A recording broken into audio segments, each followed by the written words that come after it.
You are listening to Something Rather Than Nothing. Creator and host, Ken Vellante.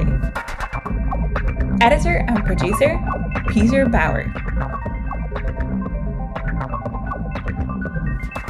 This is Ken Vellante with the Something Rather Than Nothing podcast, and we have tattoo artist, thinker, and artist extraordinaire, Renée Barasch, reaching her from the lovely, lovely community of Astoria, Oregon. Renée, welcome on to Something Rather Than Nothing.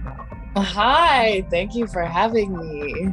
Yeah, really excited to talk to you about what you create and what you do and the art that you create.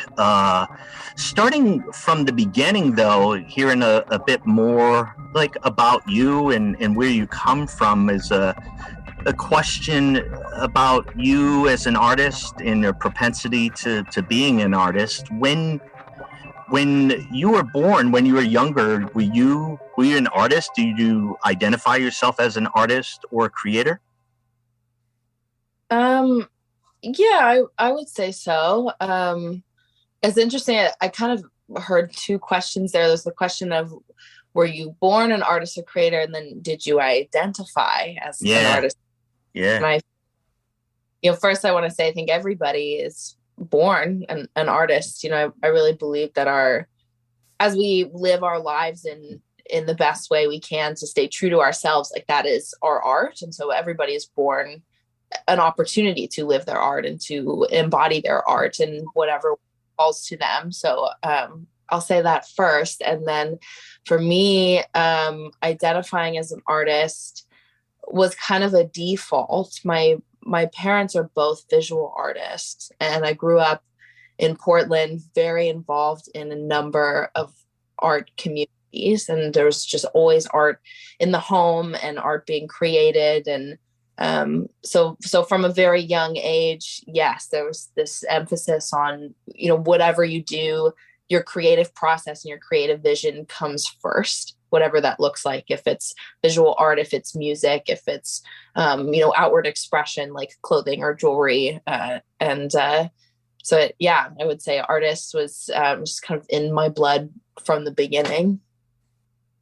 Yeah. And one of the things that brought me to ask you to come on to the show is your beautiful tattoo art that you create and that you have, being a particular type of art form, of course, applied to the skin and the meaning that's around that, kind of like the transformation of the body. What led you to using that as a primary mode of expression and setting up shop as a tattoo artist? Well, I started getting tattooed very young, and I loved everything about it. I loved how I felt in the process and how transformative it was, and then how I felt, carrying this tattoo around with me. And I would say that that is probably the biggest motivator that I had was, how I felt with tattoos is really what pushed me to want to tattoo. Making art growing up, I knew whatever I did, I needed to have that time and space for art. And so getting tattooed young, I also had a relationship with a tattooer and sort of had an inside look at the industry and really loved the community. And I really loved the collaboration as well, and the way that artists and clients come together to create something that is just so unique and is such a transformative experience for both parts. So those things all coupled, I think they're what that drew me to it. And then once I was in it and I started tattooing, it just sort of blew my mind with, possibilities. This whole world of meeting somebody with their fantasies, with their imagination, with, whatever it is that has brought them to a place where they want to seek out putting this image on their body. And I just feel so privileged to help them with that and whatever that looks like. So, I have work that is, original, say like original in quotes. I think at some point, everything's been done in some way, shape or form, but I have things that I've created that I will, make available to clients, and maybe they book for that. And then I also do a lot of custom work where clients come to me with maybe a collection of images or an idea that they've had, and then we'll work together to tailor the design to something that really feels right for them. So, that piece too, again, with the collaboration and I can't do it without my clients. And when I first started getting tattooed, I loved that connection with the artist that I was working with. And now it's just flipped. I'm on the other side of it. Yeah. I like the components of collaboration. I think it's always one of the things I try to do in podcast, or I've discovered, is, the questions are there, but there's so much of the interaction of artists with other artists, and you working with your clients to, make, a pretty, permanent decision, or like reflection, outward, like representation or reflection of what they want. I just find that process, I know tattoo artists, and they're kind of intimate connect. I think the best ones are, just have that connection to how important it is and how they work with somebody. And I think that's such a powerful, not knowing being a tattooer like yourself, but just that, that connection. Tell us about your tattoo shops. You're in Astoria and in Portland, and I adore both places, both very different places. Tell us a little bit about your practice. Sure. I moved to the North Oregon coast from Portland 3 years ago, and opened the studio that I have here in Astoria. And I honestly, I did not move out to the coast planning to open a studio. I moved to small town and didn't really have a foot in the door with any of the shops here. And I ended up opening the studio more out of necessity. And I continued and still do tattoo with the shop in Portland that I tattooed with before I moved to the coast. It's it's just a really strong family of artists. And I feel very thankful to continue to be a part of that, while also sort of paving my own way here. And so the studio that I opened here on the coast, it became what my clients asked for and what they were responding to. It's a basement space in a historic building in downtown Astoria. I'm part of the Astoria Studio Collective in the historic Van Dusen building. And so the whole building is filled with artists and makers and writers. And I really enjoy plugging into an artist community that is not part of the tattoo industry. I think that's been really inspiring. And it's also been a real push for me in my visual arts as well, continue to make art as well as tattoo.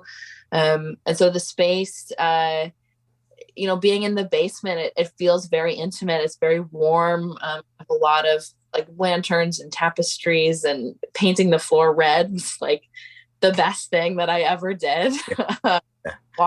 It's it feels safe and it holds you, and it's allowed for that connectivity, really. And I don't know if I would be developing the depth of connection that I am with my clients if I were not in a private space. It provides a container for that, and I'm very process oriented as well. And so I really enjoy that when my clients come down to the studio, it's so one-on-one, and it's you, and it's your time. And my focus is 110% on you.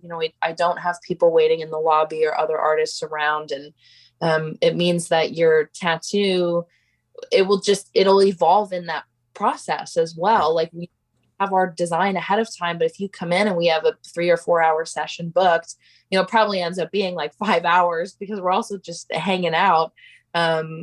but I want to get it right. And I want to get to know you. And as I know you and spend time with you in the studio, we will likely make changes to the piece that, might not happen if we were in more of a rushed environment. Yeah. Yeah. And it seems like a little bit move away from like a more of a transactional experience to one of like, how important it is, and both for you as the artist, knowing how important it is. And rather than just a transaction, I could definitely see anytime artists or people who are working together, it evolves, right? Just like music or anything, it kind of develops on its own. Yeah, I love that you said music. I think about recording studios. Like if you're in a recording studio all night for a session and, you take a break for snacks, or you go back and you re-record, bits of the song or change up your lyrics. Like, yeah, absolutely. I had a couple people say it feels like a living room. Like, I feel like I'm just like in living room getting tattooed. And so there's that too. It makes it accessible. Which allows me to meet people in that place. I encountered your studio in a strange way. I was my son and I around in late December went out to Astoria and went to stay in a yurt during the snowstorm. There was a snowstorm in December in Astoria, and we were looking up tattoo artists, and like I don't think we got past yours, Renée, because we love the ethos and we love like all the images and such. So I made a hard note in being like, okay, I'm gonna have to follow up with Renée. It's snowing right here right now, and things are closed. But so yeah, that's how I ended up connecting. And I did at least see the outside of the building and recognize it as kind of like a artist grounds and way station. Yeah. Gosh, well, thank you for saying that. I'm so flattered. I also just make a little plug that I'm really happy you saw Astoria in the snow, because that's so rare for us. And that snowstorm was enchanting on every level. It just felt like it turned into this little Charles Dickens world out here.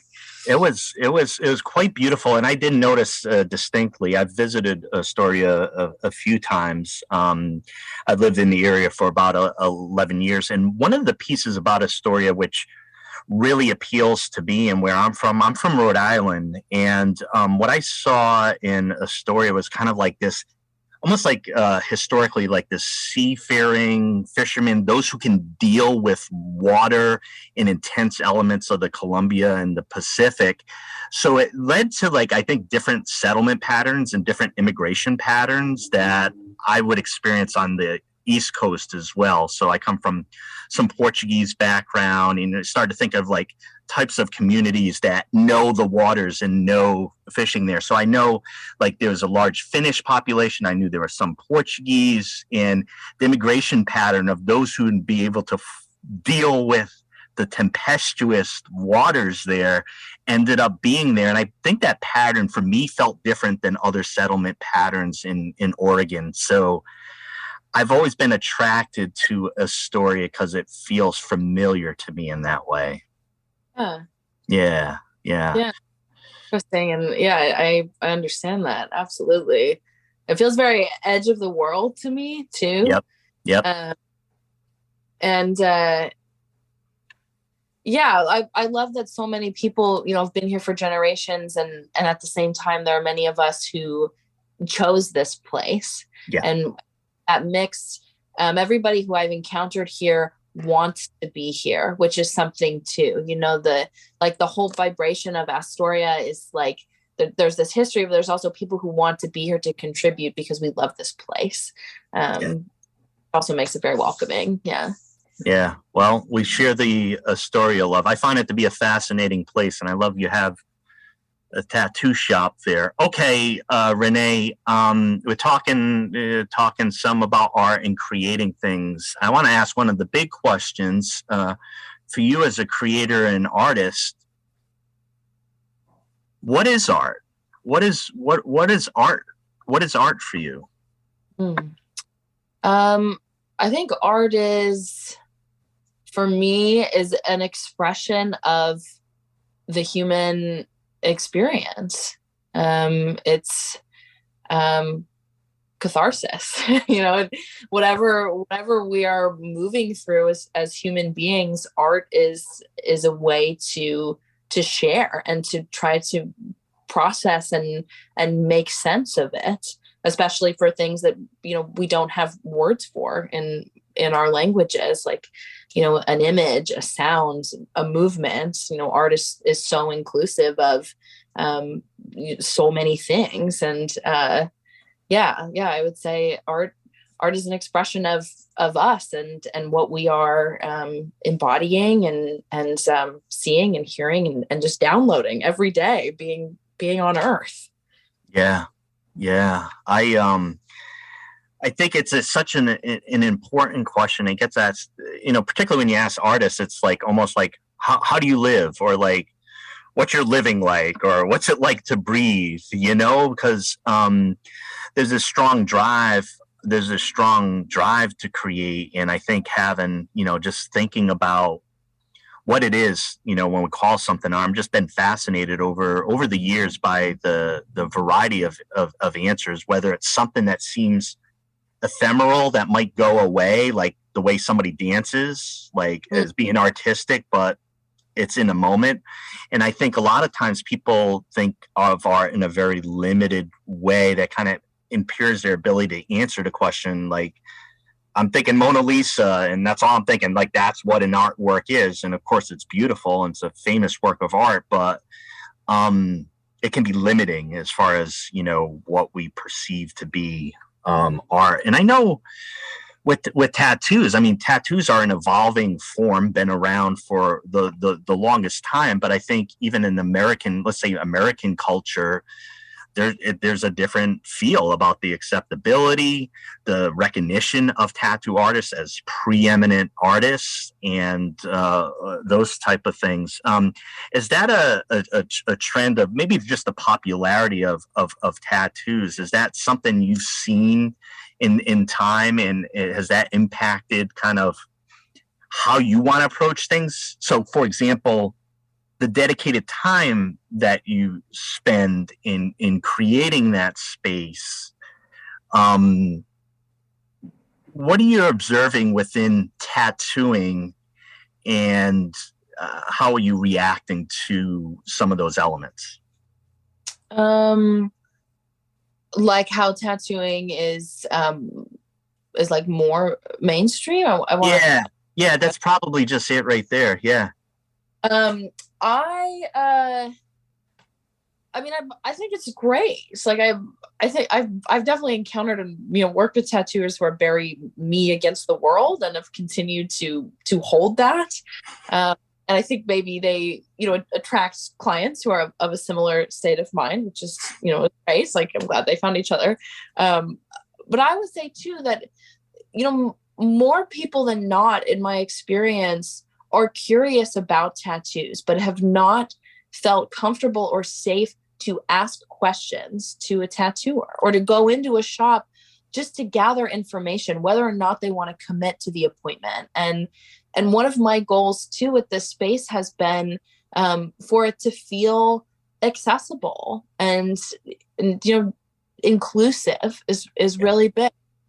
So I'd say I really like that more people are having conversations about tattoos, and there's not as much stigma around it. And I mean, like anything, there's fear of the unknown, and if I can be a resource for somebody to ask questions or to express an idea that they've had, I would. Yes, it's my pleasure. Of course I want that. Yeah. Well, and thank you. And thank you for what you do. Renée, a big question here, and it's just about influences, and answer it as you may and wish. What or who made you who you are? What are your influences? Well, first I would say, again, my parents, my mom and my dad, just these incredible human beings who, have stood strong in who they are as individuals, as well as who they are as parents. And, as spouses. So, that was really big too, to grow up in a home that said, figure out what brings you joy and do that. And we're just here to, support you and, maybe tell you if there's one choice that might be a little bit more destructive than the other one. But, I say mom and dad, definitely.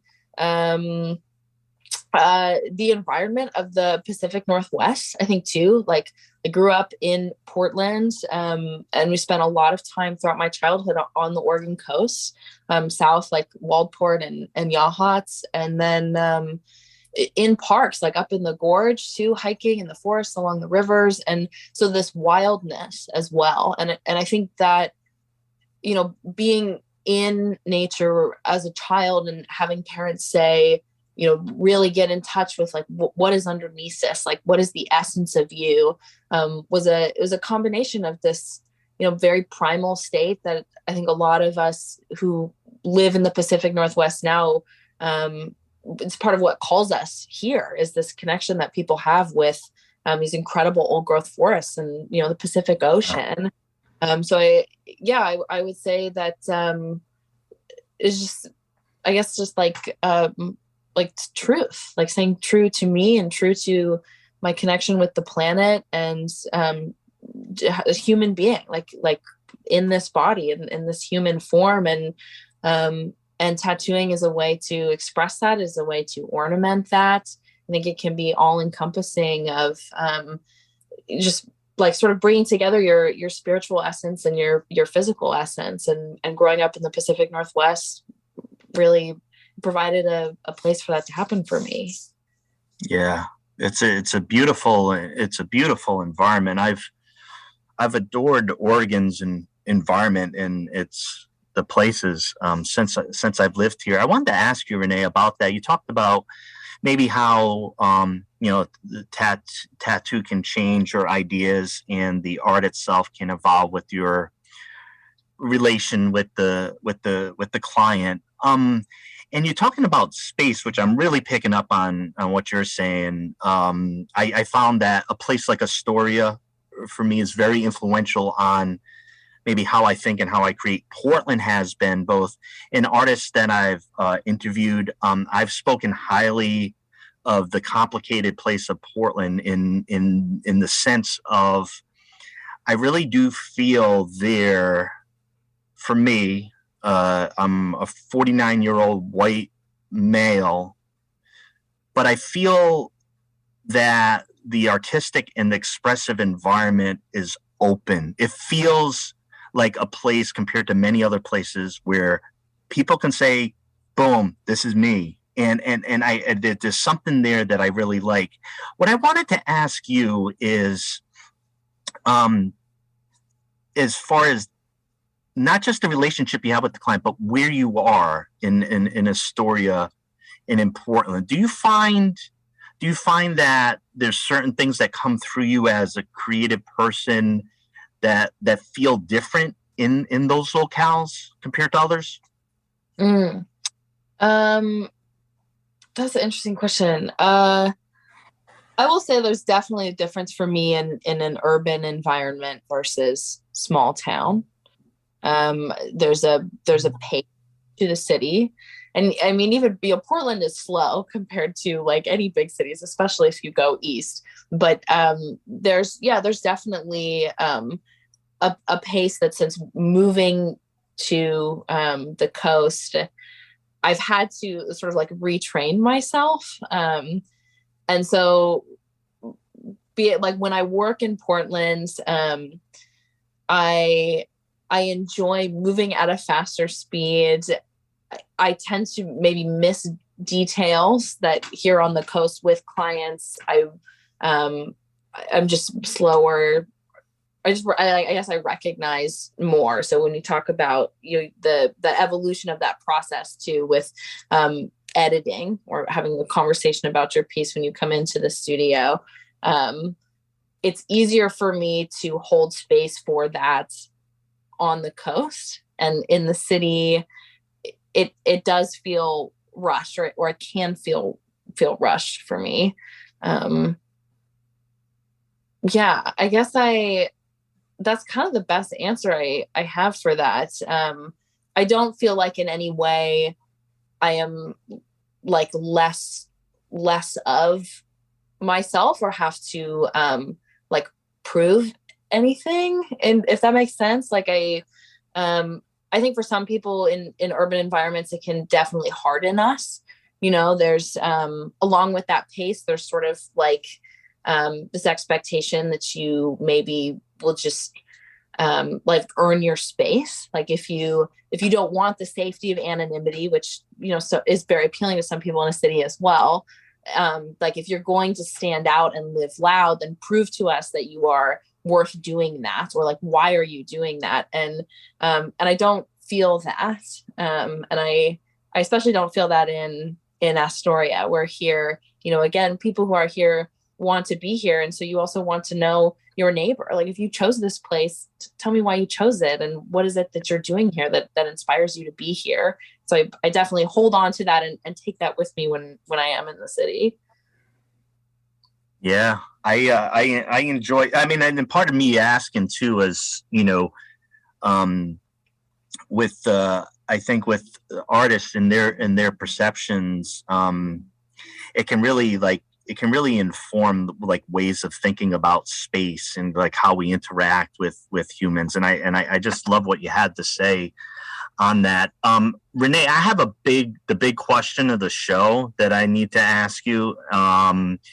By obligation. It's the type of questions philosophers have, which make philosophers isolated historically and shunned.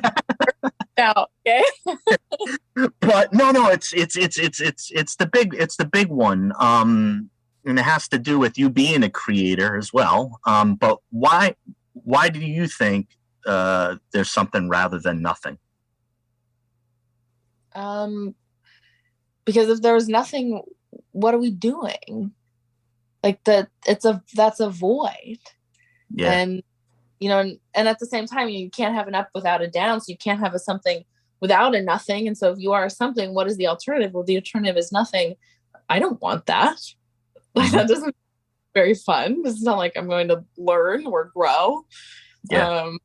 So it's a something, and the something can be whatever you create it to be, whatever that needs to be for you, and hopefully you want to share it and to learn about the other person's something. Then you have more somethings plural. Yeah. The thing with the question too is I've asked artists it, and typically like an academic question, but I very much tried to pose it to creatives like yourself as creators, you and of yourself, and thinking about creation. And it's been such a wonderful way to get a lot of different responses to like the deeper meaning of like why we're trying this. I think people hear the question as, is there a God, or why are there things around us, or why are we doing this, or, and it's, there must be a reason that propels us, I think, is my general thought. We're just kind of pushed to something. Yeah. Pushed to something. I mean, by nature, we want to learn. You want to use your brain and use your body. And so that in itself is something tactile, or something to input, something to output. Yeah. Without that, you have,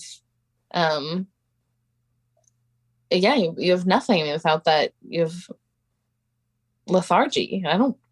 Or you have. Well, you said, and what I like to say, you use your. It's up here. It's your brain and it's your body. You feel it, and you're doing it.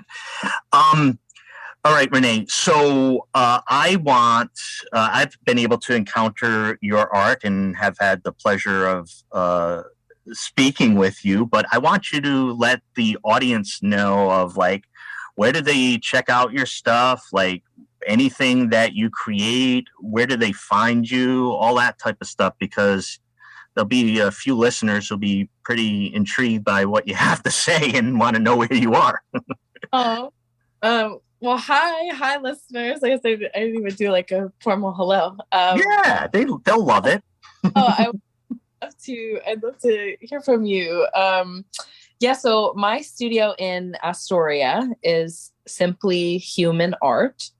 And the website is www.simplyhumanart.com. And there's a contact page on the site that sends an email, which is the best way to get in touch with me if you were wanting to book a tattoo. You can also use that contact form if you would like to set up just a phone call or a FaceTime session. I have clients who are yet to book a session, like the tattoo itself, but we've had really wonderful phone chats about their thoughts and questions. So email is the best way for that. And in Portland, I tattoo with Hidden Rose Tattoo in Northwest Portland, and you can call the shop to book with me for an upcoming guest spot. I will say that getting in touch with me directly is the best way to do so. As the days that I work in Portland vary from month to month. So the artist there may not necessarily have my exact scheduling. Thank you so much for letting us know where you are. I've had the great pleasure of talking with Renée Barasch here, and tattoo artist from the Pacific Northwest, working and inhabiting lovely Astoria and in Portland. Renée, I just wanted to thank you personally for spending the time to come on to the show. I'm deeply fascinated by the beautiful art you create for others on others, and really appreciate you taking the time to chat tattooing some Pacific Northwest, what you're up to, and just spending time on the show. So I wanted to give you a deep thanks for coming on to the show. Oh, thank you for having me. It was a joy. I really appreciate the time and your questions. You had great prompting questions too. So you're good at what you do. Thank you. Thank you kindly. Everybody, Renée Barasch, check out her website. Check out her tattoo art. And again, thanks, Renée. And I hope to chat with you soon. And I hope to get my 9th tattoo from you scheduled out properly when you have time and all that type of stuff, with consultation in the living room-esque type atmosphere of your studio. So I'll certainly be in touch. Amazing. I look forward to it. Thank you. Thanks, Renée. Mm-hmm.